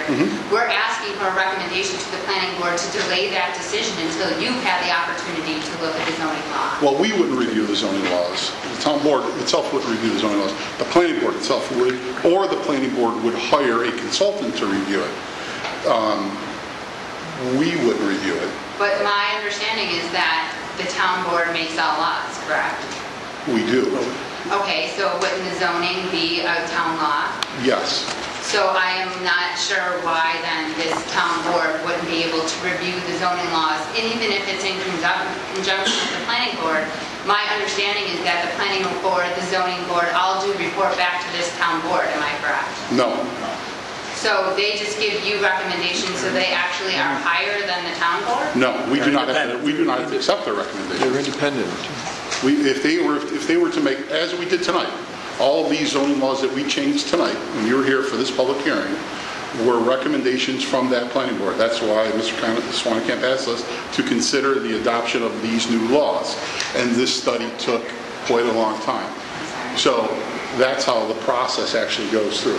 I understand, but we've been at the planning board for 8 months. And Mr. Swanekamp has told us that his hands are tied by town law. Correct. So where exactly do residents turn to ask for a town law to be reviewed and to be, as this kind gentleman said, and that's why we're here tonight, and that's why I was so emotional, you are our last stop. You are our last hope to be our voices, to say that a 50-foot hotel can't be approved on Wednesday. Mr. Swanekamp and I have had conversations, and the conversation sort of goes, they're not breaking any laws. So now I feel like a dog chasing my tail. Because here I stand before this town board asking for your help, but you're telling me you can't give it. I've stood in front of the zoning board and they've told me, well, this is what the zoning law, and all we do is enforce it. We stood in front of the planning board and the planning board has said there's no laws being broken. Who reviews the law? Where do we go to get that heard? Because my understanding in the governmental process is that you can go to any of our elected officials and ask for a law to be changed. So here I am tonight asking for all of you to write a law to change what currently exists.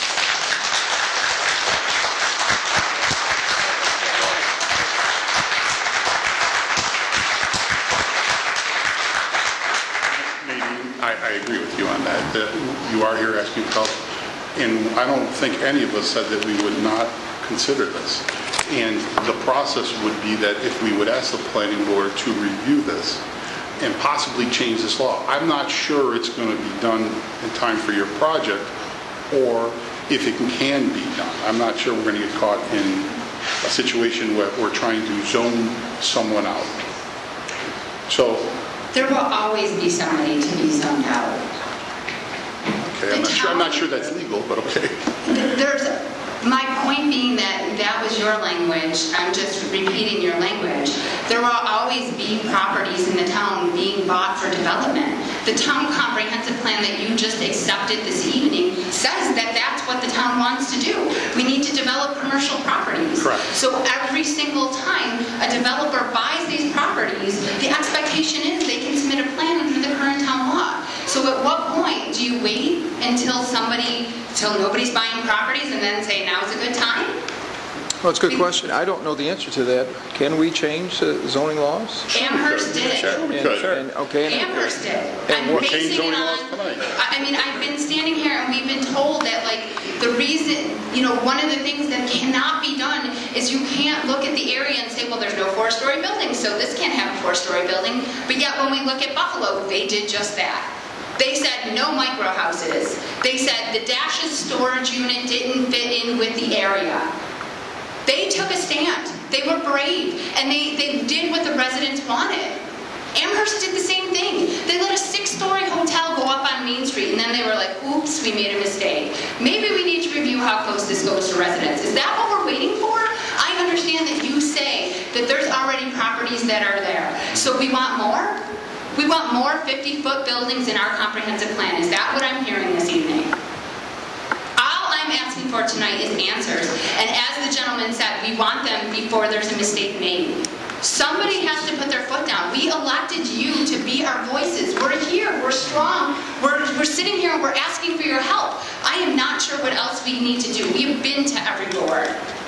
And everybody tells us to go somewhere else. I need to know legally how we can do this. I don't know how that is. We can do it. But what complicates this matter slightly, okay, however slight it may be, is that property has been in blight for probably 15, 20 years. I mean, it's been an eyesore. I mean, whoever knows the property knows that it's been a real eyesore. I'm assuming that there are rats running around in there because it's just... It's just, it's just been, that complicates the matter a little bit because we want the site to be redeveloped. And we Okay, do now, too. so I now, mean, so we said now, that. so now we have to weigh the pros and cons of the redevelopment of the site, going up a little bit higher than the neighborhood wants. And Ken, if I may ask you, Mr. Swannekamp, I know you don't want to be brought into this, but you're going to be. You had an opportunity. You're not getting off that. Yeah, you could have left an hour ago. Okay, Ken, what is exactly going to happen on Wednesday night? Can you let him come up, please? Okay, if you.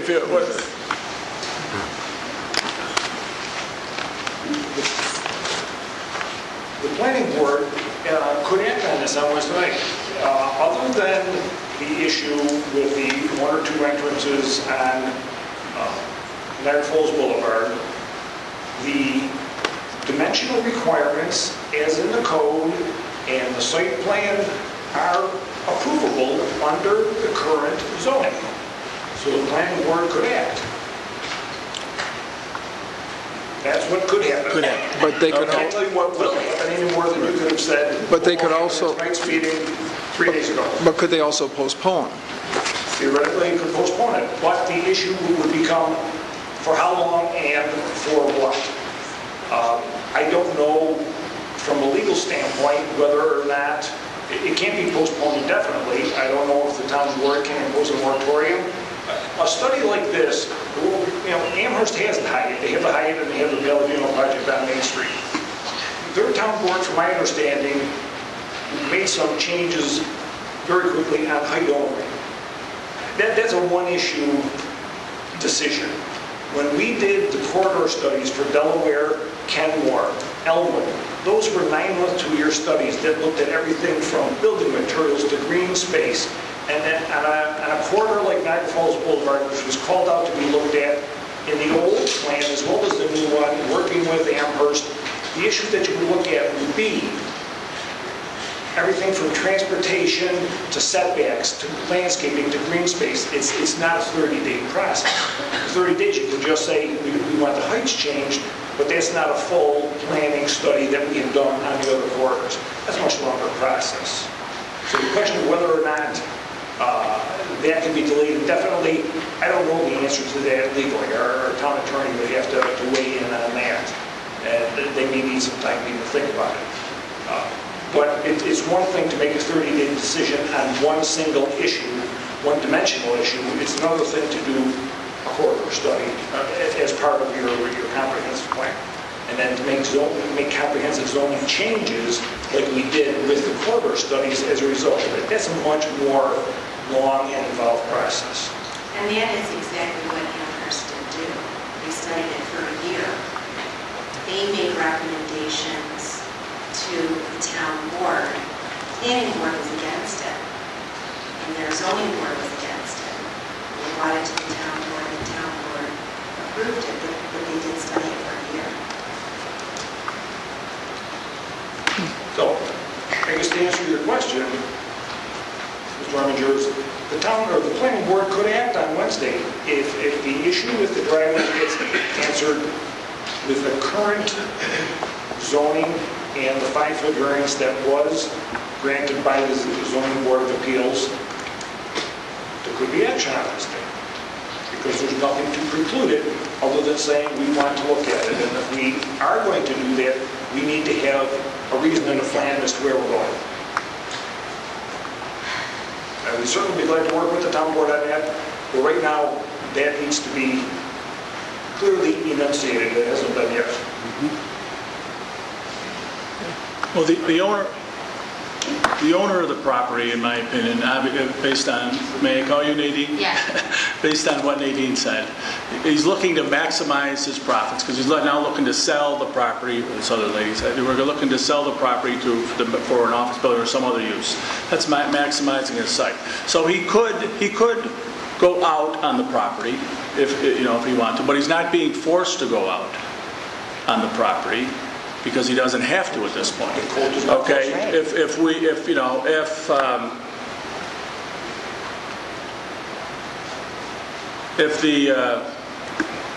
we could delay it for a while, 6 months to a year, he's going to have to make up his mind what he wants to do. He's going to either say, he owns the site. Doesn't he own this? Does he own the site? He's owned it for That's right, yeah. He's going to own the site and sell the site, or he's going to he'll take the property out.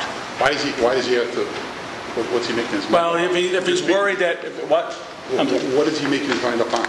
He's making his mind up if he can wait for a year or longer. To delay the project? Yeah, for the study. Okay.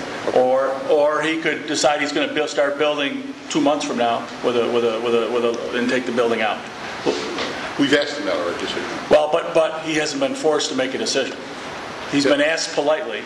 Oh no, we've gotten his attorneys contacted us. And told us he would. But if he doesn't do it that, I'm just saying hypothetically here. If he doesn't do it that way, then he has to abandon the project. If we come back and change the zoning law based on this. I'm not an attorney, but I think once the application. Okay, you are. Okay. Once the application's in. Okay. His application's in. Yeah. He's under current site plan. Okay, so we can't. Well, that answers the question, though. Okay, you can't change the zoning.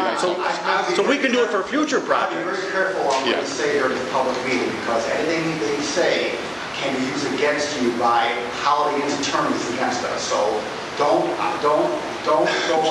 elaborate at all on making recommendations or suggestions to the planning board in public. Okay.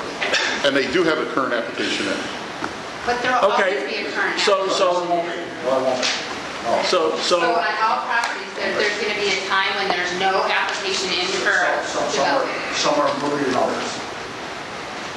No, but there will always be an application in. You're correct. There will always be. I think what he's trying to say. Yes, there will always be application. Correct. But if the process was started with certain dates, that they would realize when their application went in.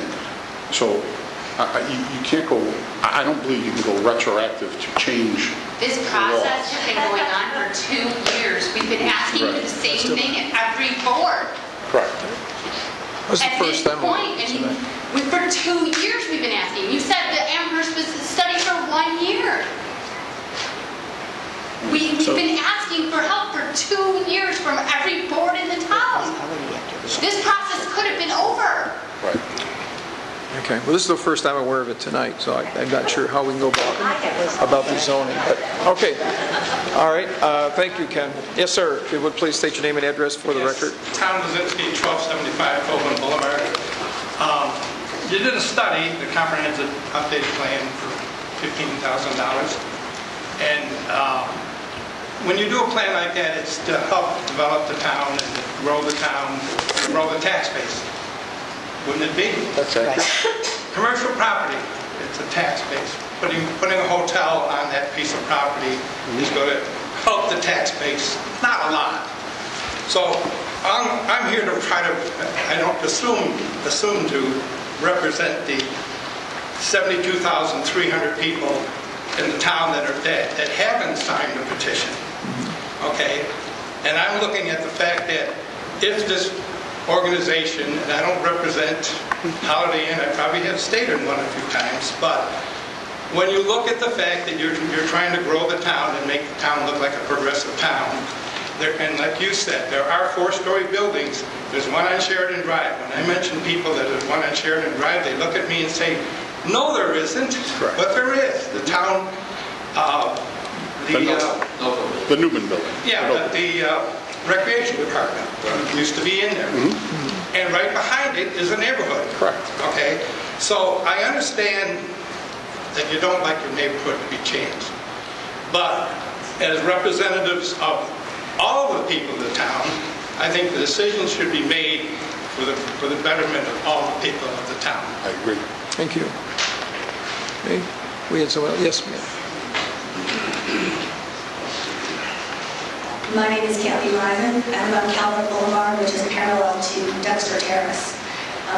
You've been very eloquent representing our community, but what I'm about to say is more personal. So, Supervisor, Councilwoman, Councilman, please say. I will say. Thank you. My husband and I have to apologize. I have an apology to make to you. We're sorry we never invited you to our homes. If we had, maybe you could understand the unique neighborhood the Parkview community is. But what we did instead was vote for you. To believe that you would protect what we hold so dear. When I happened to chance meet with Supervisor Karuna at the last Neighborhood Watch meeting, which I'm president of the Parkview Neighborhood Watch, he seemed not to have a clue about what this project was about. No, I didn't know anything about what you were going to do tonight. Right. Then Council Eminger also said he didn't know too much about it, which I can understand. That's not true. No, that's not true. I said you should talk to Councilman. I do want to stand to be corrected here. I was very familiar with the project. Okay. I said Councilman. I said, have you spoken to Councilman Barnese? I will retract that. Right, and I said Councilman Barnese has taken lead on behalf of the town board. You should talk to Mr. Barnese. I was very familiar with the project. All right. So I thought that was the comment about why we want to live near the rats. I thought was a little bit incredulous. Like I said, this is personal. I'm not speaking for the neighborhood. But what most amazed me was the person who thought we had was our lobbyist from the very beginning to manage this project for our residents ended up not being our code at all. He failed to tell us that we had the opportunity to appeal the zoning board decision within 30 days of its vote. It is also unbelievable that your appointees to these boards cannot envision a stretch of land other on the boulevard. There are no other structures like it on the boulevard. The zoning board was duped into giving 2 variances that are no longer valid for the structures that are now submitted. Had we known of this appeal process, we probably wouldn't have be here today because the franchisee may have walked away. We are not opposing this development. We are not against the height and its access to the neighborhood streets. At no time have I seen this stretch of the boulevard on any comprehensive plan. This is a context-sensitive zone, and it was as if we didn't have a clue about it. Like the zoning board did not have a clue about what it was supposed to protect. After the debacle vote, they were too afraid of being sued to rescind that vote. In the beginning, the planning board was no different. We seemed to feel some hostility until we showed them the error of the board's vote, and at least they sympathized with our causes. But has anyone shared the comprehensive plan about the boulevard? I've been to a lot of meetings over the last 2 years. You know, they discussed hiding the HVAC on the 290. People are going 55 miles an hour. You're more concerned about that. Signage, you can't have too many, too high, too blinking, that you're distracted. It's an eyesore. But you have a 50-foot building in my backyard. That's an eyesore.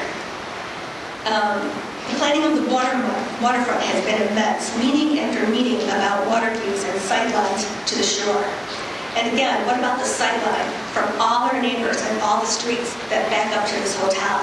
I'm going to see this out of my bedroom window. I'm not going to see the sunrise anymore. And again, what about, I'll skip on that. We've only asked that they lessen the floors on this hotel.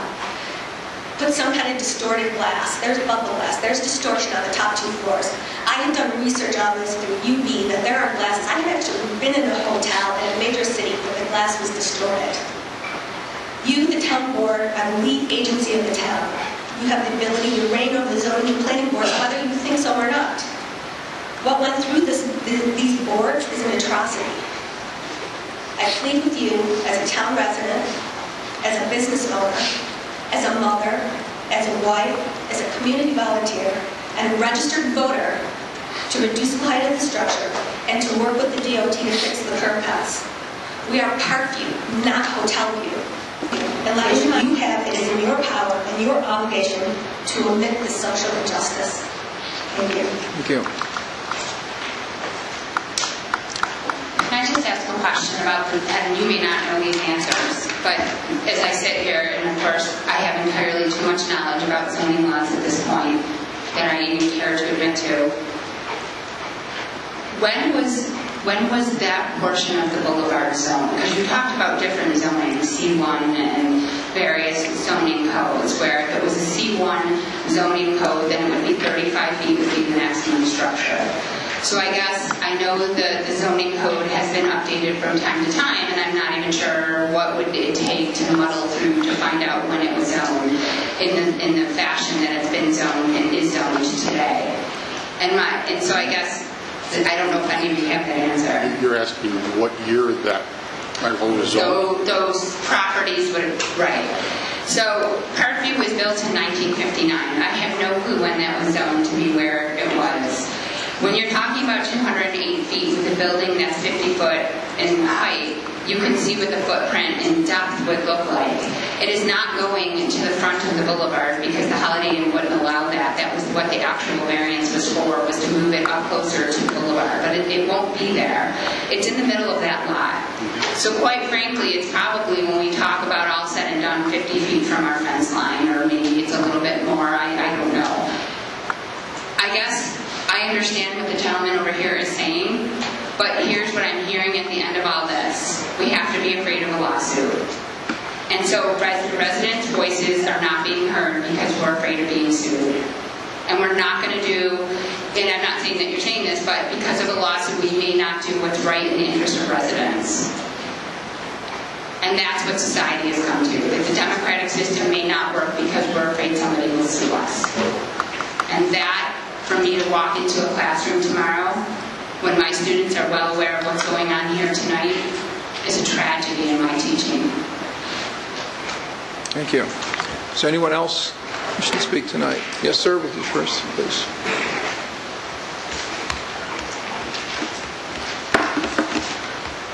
Yes, sir. If you can put your name and address down and then state it for the record, please.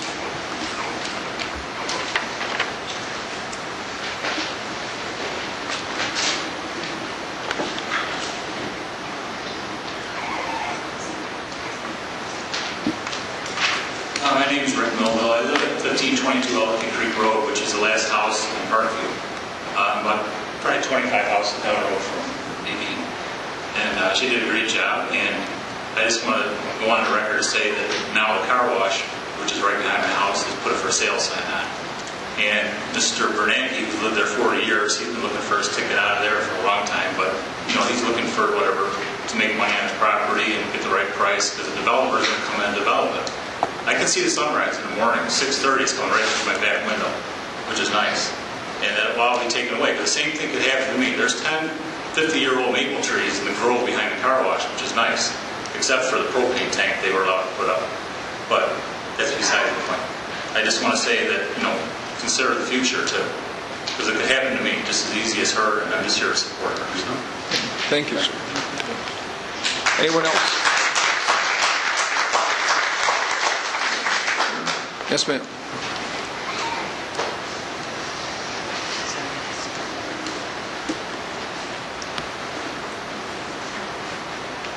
Yeah, you already read that. Just state your name for the record. Good evening, Town Board again. I was here for another question, but I listened to what has been going on here, and I just feel like I want to make a statement. I agree with this lady. I've never met her before. I think her children are absolutely blessed to have her as a mother. Her absolute respect for her children's privacy. I am, as this other lady said, you're the town board, they're asking for help, and you're basically saying you're not going to help her. We didn't say that. But go ahead, please. Your opinion. Thank you. I also agree with the rights of the other attorneys. We don't want to be sued because this might happen and that might happen. But I just want to say simply that the Fourth Amendment says these little girls have the right to privacy. And I think that you as the governing body owe it to her. The other gentleman who's a consultant, who got paid $15,000, said, theoretically we can do it, but it might cost this and we might only do this for 6 months. I just think you should consider it. This lady has spent time and energy. She's a full-time mother. We understand that. She's a constituent like I am, and I just want to echo that I think you should support her. Thank you. Thank you. I want to...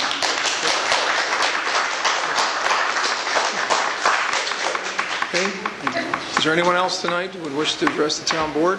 Yes, ma'am. Just one question. They have to come up here, ma'am. It's got to be recorded.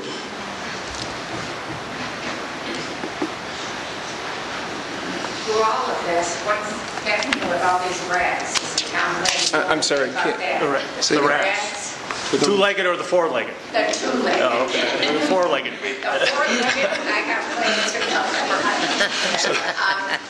The two-legged ones, I mean, there's rats all over these buildings now, and when they tear them down, just like the grain mills on Military and everything, what's going to happen? Because that was a disaster over there. Since then, we've changed the law in demolition as part of our regulation. And prior, when you apply for a demolition permit, you have to abate the area for rodents. Okay. And it has to be allowed to, I don't know what the time frame is, but it has to be allowed to, for the area for a certain amount of time. Okay, Because if of I that. see the opossum in my backyard again, when my dog sees him, I'm calling you. I don't know You could call animal control. You could call animal control. Okay.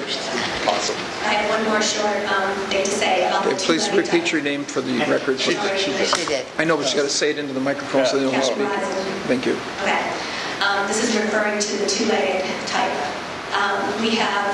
I meet with the detectives of the Tonawanda Police every month, and we have a lot of hotels in the area. They're now housing some challenged and psychiatric patients, as well as different state-funded things. The hotel, Holiday Inn Express, down the Philadelphia Boulevard in Falls, is now housing permanent residents. We already have problems with prostitution and drugs in those hotels. This gentleman is an up-and-up business owner. We believe that he will do this, but he needs to do it the right way. And we're the farthest beat. We're beat 5. The police can't get to us that fast. They told us that. You can put more police on duty, which the budget is not in the budget yet. You have to take that into consideration as well. Okay, thank you. Thank you.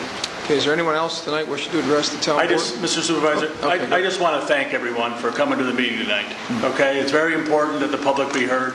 Okay, we meet every 2 weeks. Okay, if you're a regular here, and there are very few of you who are regulars, okay, there's usually only 3-4 people at these meetings. Okay, we encourage the public to participate in the process. We got to know what's going on out there. Okay, and this is important that you got up and presented your case so well. And you were heard, and we have to make a decision. The planning board has to make a decision, okay? And but I commend everybody who got up to speak, and I thank you for taking the time out of your busy schedules to inform us. Thank you. Okay, thank you, everyone. Okay, we'll move on now at this point to thank everybody for being here tonight. We'll move on to the adjournment. Yes, Mr. Supervisor, I move we adjourn the following to the town board meeting to be held Monday, May 18, 2015. Nicole M. Andolina, Rose Benedetto, Daniel N. Sizemar, Loretta Davner, Paul O. Eastbury, C. Glenn Goodrich, Patricia L. Elrigo, Thomas J. Johnson, Thomas B. Mendes, Nancy Parrish, Samuel J. Monfola Sr., Philip M. Tadaro Jr., Charlotte P.